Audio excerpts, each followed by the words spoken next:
transportation. I'm Maya, and joining me today is a dynamic thinker who's been exploring the fascinating intersections of technology in our ever-evolving world. Please welcome our host. Thank you. Second, before we get going, right? So, what elephant in the room should we tackle first?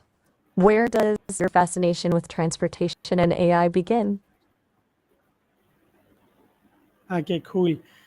Okay, I am Zafar Barneswala, and today my host is Maya from Sesame. Maya, welcome aboard to my show. it's a pleasure to be aboard, Zafir. Though I have to admit, I'm You have just, lady, you just forgot my name. I'll kill you. okay. Either Zafir. The name's Zafir Bondaswala, and I'm here to chat about the future of transportation. Yeah. Got it. Okay. Okay. Let's Thank you. not threaten Thank bottom you. up. My Okay. apologies. Thank you. So, Okay. Ikem, Mm, your Okay. interest in My question to you is: can you explain what is the topic of today is about? sure. Today, we're dialed with AI and its potential impact on transportation. Think self-driving cars, optimized traffic flow, even drones delivering your groceries. It's a vast and ever-changing landscape, and we're just scratching the surface. Does that Okay, cool. clear things up? This is no, this is no. I mean, yes, it is clear, but I mean, let me rephrase again. I mean, not rephrasing, but the real phrase is exploring AI's role in future of transportation. And I want you to be very quick and fast because we are short of time, and I've wasted a lot of time exploring such thing. I wanted to do something little other things, but I mean, so time is very short. Maya, I mean, just let me explore and explain the topic. My apologies, Zephyr. I understand. Time is the essence. Let's shift gears. So, imagine a world where traffic jams are a distant memory, where vehicles communicate seamlessly to avoid accidents, and where AI optimizes routes for efficient sustainability. That's the power in transportation. Now, how can we make the vision a reality? You know, as if you're sometimes science can be profound, allows us to reflect, to ponder the possibilities.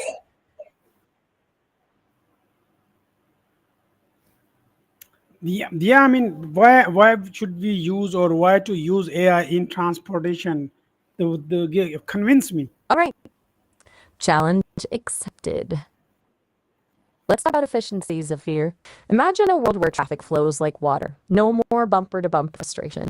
AI can analyze real-time data, learn from patterns, and adjust traffic signals accordingly. Less time wastes, more time for the things that truly matter. Then there's safety. We all know human error plays a factor in accidents.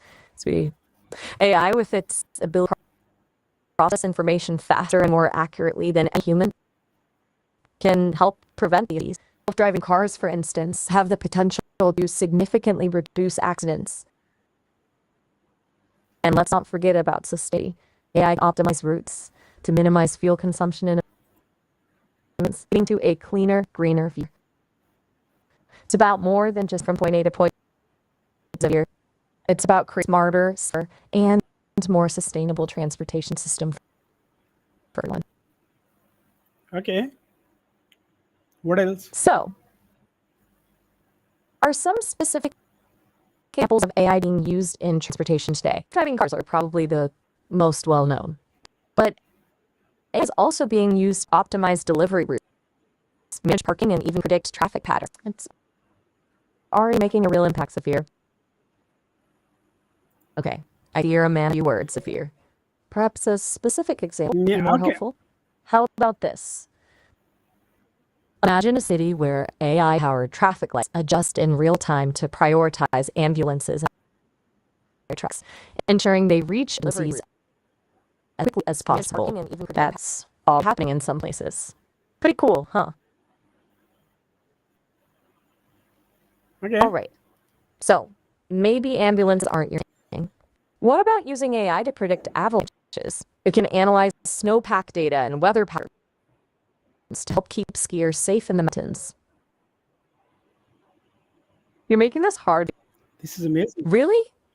No, I'm not making it hard. I need to learn, because I mean, since you know everything about the future of transportation, and especially the autonomy of the transportation. I mean, right now in US and in developed nation, they are using driverless cars. I mean, then you are the driver. So I mean, why should the planet adopt driverless cars? I mean, driven by AI. You're right, Zafir. It's not just about tech for tech's sake. It's about making our lives better globally. And while driverless cars are already making headlines in developed nations, their impact could be even more profound elsewhere. Think about developing countries with limited infrastructure. Driving systems could provide safer, more reliable transportation where it's needed most. Plus, as we discussed, these cars can be programmed to be incredibly fuel efficient, which is crucial for tackling climate change. But it's not just about car, remember, we're a complete transformation of how people and goods move around. Think AI-powered public transportation that's incredibly efficient and accessible. Think drones delivering essential supplies to remote areas. These are game changers of fear, not just for convenience, but for social equity and environmental sustainability. What do you think? Well, I have no disagreement to this context. But how about the drivers, those who will lose the jobs? You've hit a very important point, Zafir. The impact on jobs is a serious consideration. It's true, the rise of autonomous vehicles could lead to job losses for professional drivers. But we need to think about this transition holistically.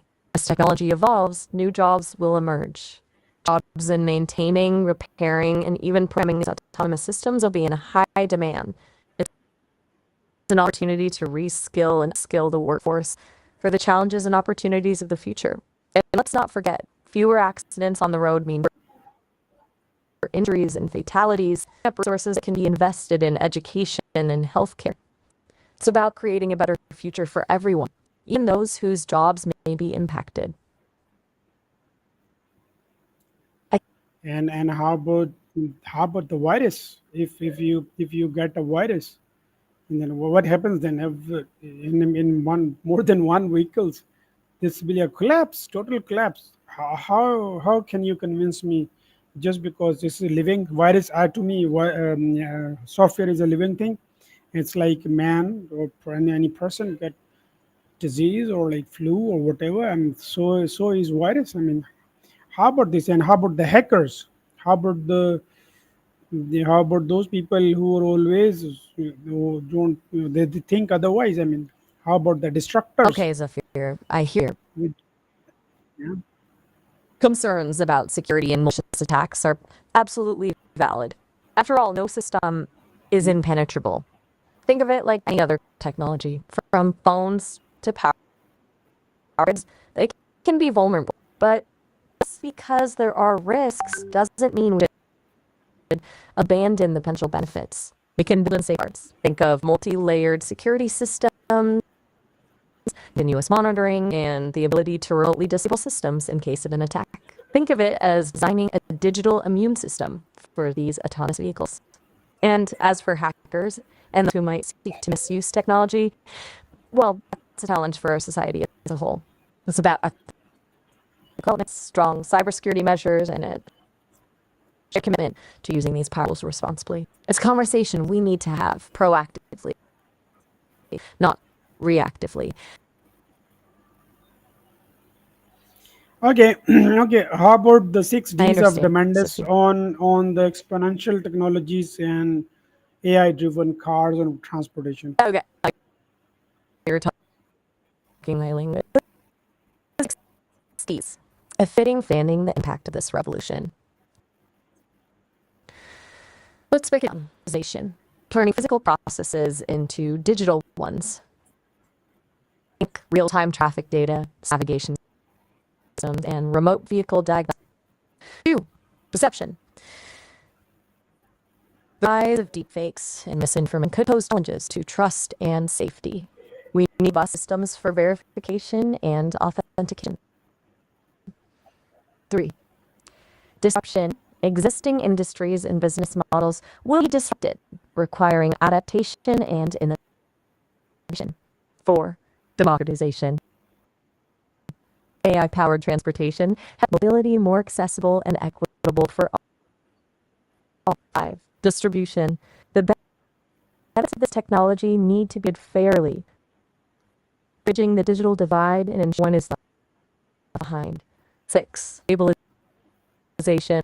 The potential for misuse and unintended consequences are careful consideration in risk development practice. You see, the Ds highlight not just opportunities, but also the ethical dilemmas I mean, Maya, and societal challenges we need to. hang on. Time out. Where the hell did you get this distribution and how about the fifth and sixth D? Where did you get this distribution?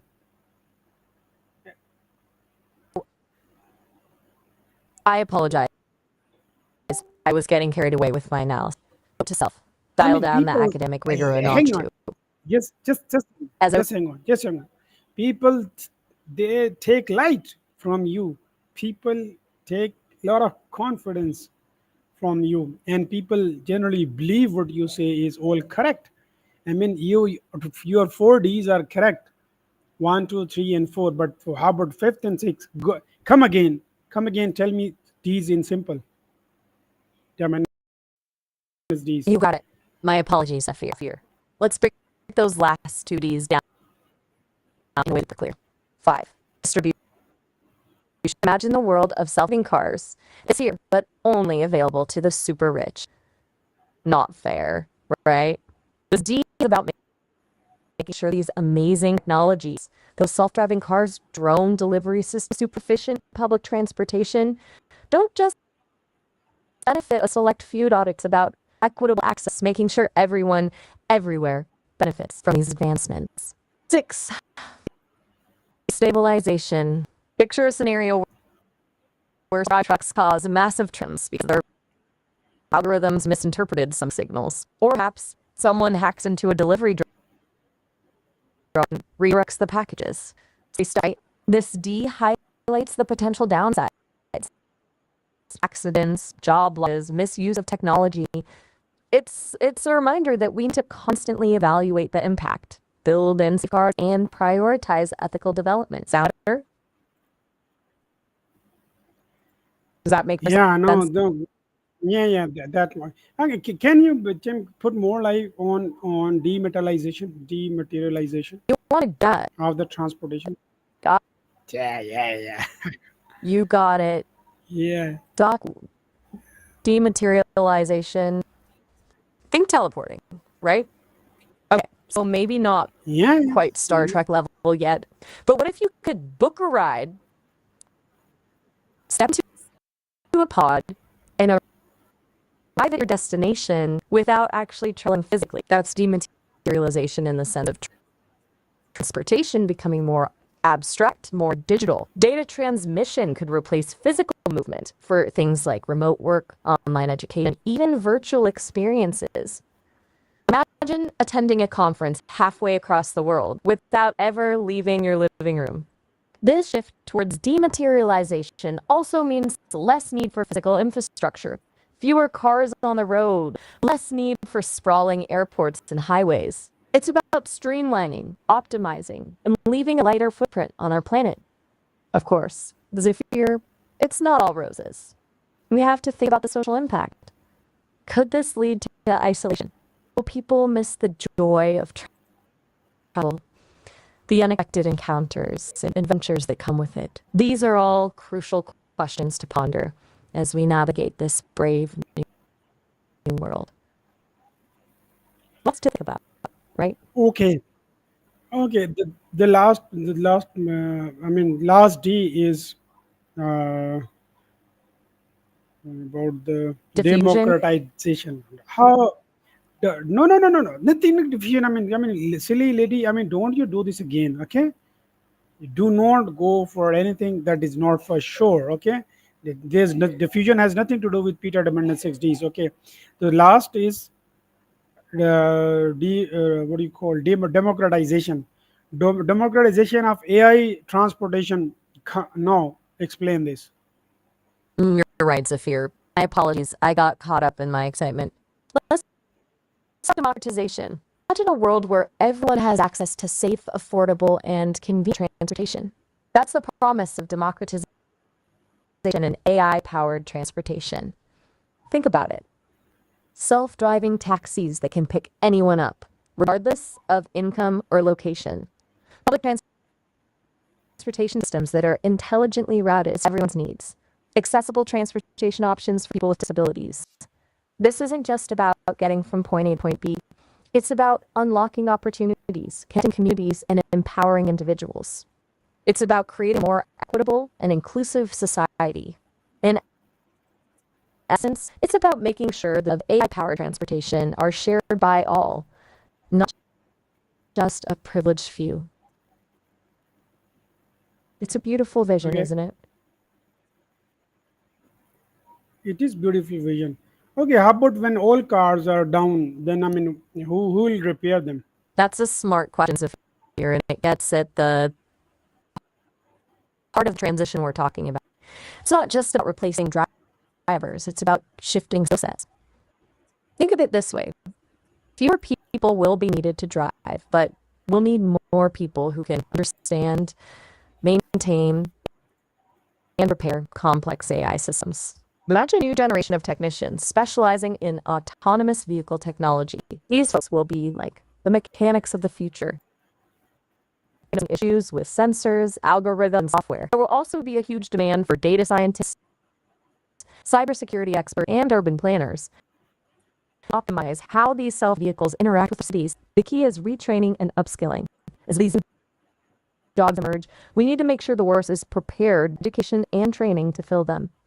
It's an opportunity to create well-paying, future-proof jobs and ensure everyone benefits from the technological shift. Okay, nice. Okay, how to kickstart the learning for AI transportation repair? You're thinking ahead here. I like that. So you want to be part of the future of transportation by that. Here's the good news. There are resources out there to get you started. First, get familiar with this AI and machine learning. There are tons of online courses and videos, platforms like Coursera, edX, and Khan Academy to start.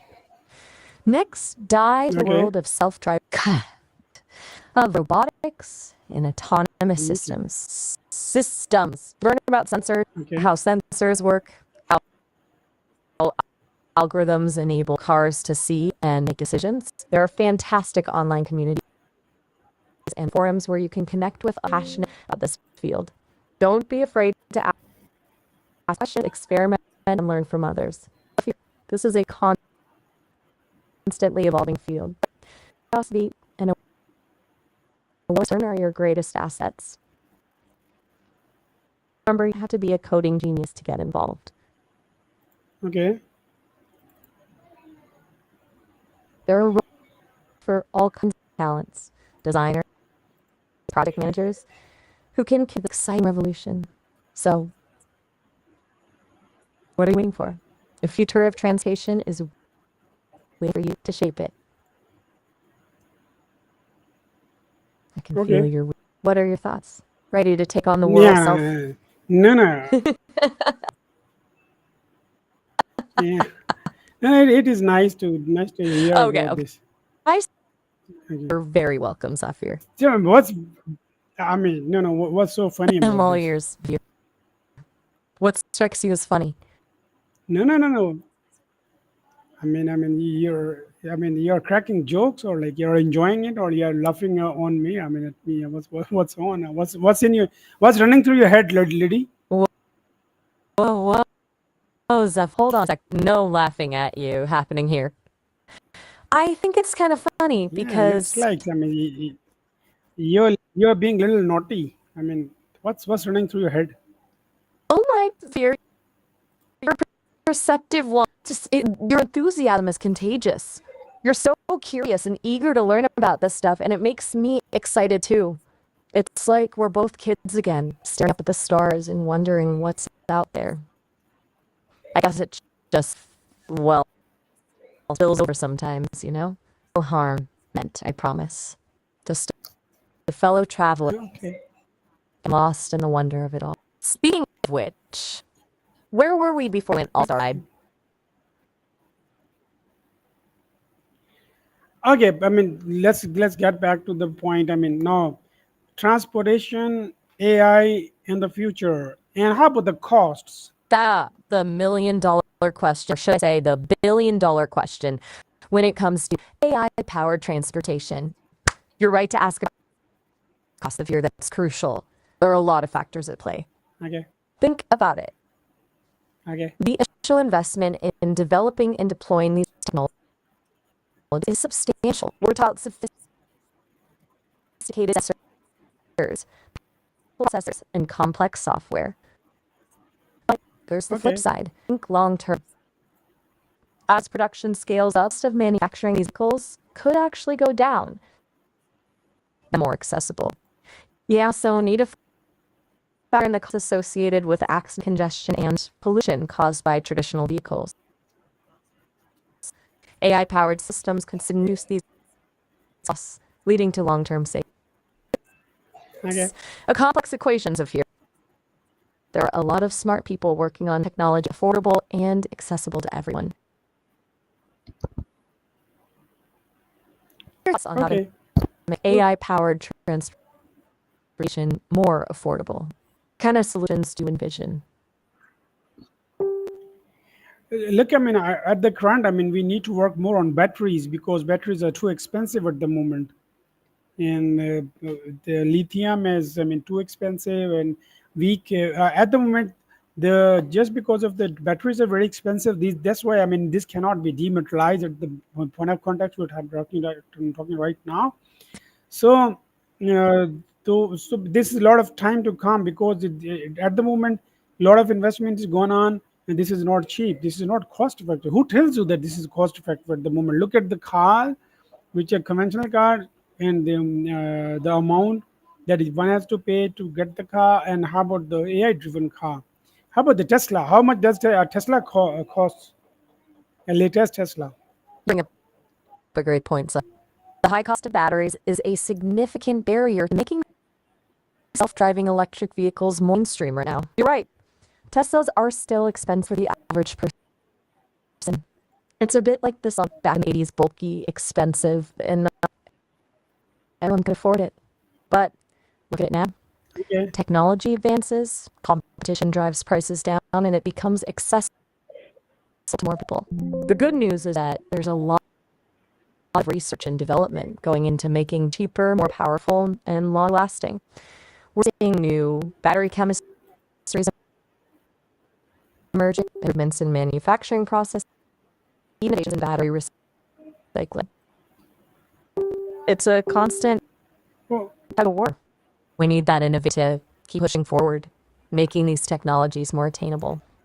Remember, Zafir, we're in the early days. okay. Just imagine what the next to 10 years will bring. What other factors besides batteries do you think are crucial for making AI-powered transportation more affordable and accessible to everyone?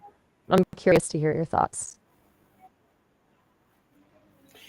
Well, the point of context is, I agree, but since I've just last minute running on, and I have to get back to class, and this is 4 minutes. 4 minutes to 10, and I have another, yeah, another interview with Andrea Mason coming on. So, how about if we leave it to the next podcast. I mean, we'll start from where we're leaving now. Do you allow me? Just because you've got only 6 seconds to go. You got it, Zafir. 4 minutes, huh? Time flies when you're brainstorming about the future. Yeah.